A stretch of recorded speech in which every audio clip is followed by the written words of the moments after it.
करीब एक दशक से रूस की सैन्य ताकत की बदौलत बशर अल असद सीरिया की सत्ता पर काबिज रहे, लेकिन विद्रोहियों का ऐसा तूफान उठा कि 10 दिन के भीतर ही असद सरकार का तख्ता पलट हो गया।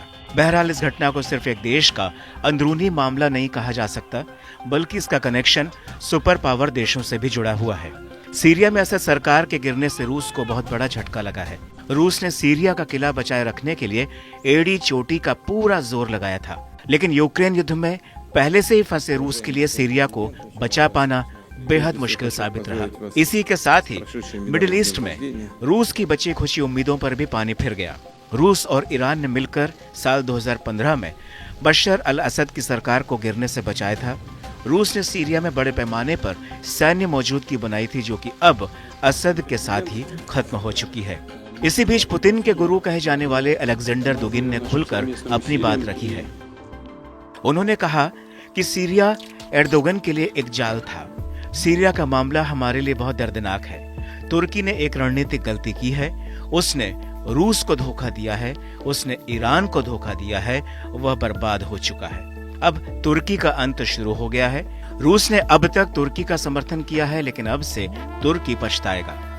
अरब मुल्क तुर्की के नेतृत्व को कभी स्वीकार नहीं करेंगे। हमने तुर्की में तख्ता पलट के दौरान एर्दोगन की मदद की थी। रूस इतना कमजोर नहीं है कि जितना पश्चिमी देश उसे पेश कर रहे हैं। मैं मानता हूं कि यह एर्दोगन की ओर से गलत अनुमान लगाया गया है। बता दें कि साल 2015 में मुसीबत में पड़े असद की मदद के लिए रूस ने हजारों सैनिक सीरिया भेजे थे, जहां से रूस ने सीरिया में अपने कई एयरबेस को बनाकर ऑपरेट किया था। साल 2017 में रूसी राष्ट्रपति सीरिया के हेमेम एयरबेस पर गए थे, जहां से पुतिन ने कहा था कि वो अपने मिशन में सफल रहे हैं। रूस की मदद के बदले सीरिया ने हेमेम का हवाई अड्डा और तारतुस का नौसैनिक अड्डा 49 साल की लीज पर दिया था। रूस के असद सरकार को समर्थन का ही नतीजा था कि सीरिया के जरिए मॉस्को ने भूमध्य सागर इलाके में अपने पैर जमा लिए थे। ये दोनों अड्डे अफ्रीका में मिलने वाले सैन्य ठेकों के लिए अहम बन गए थे।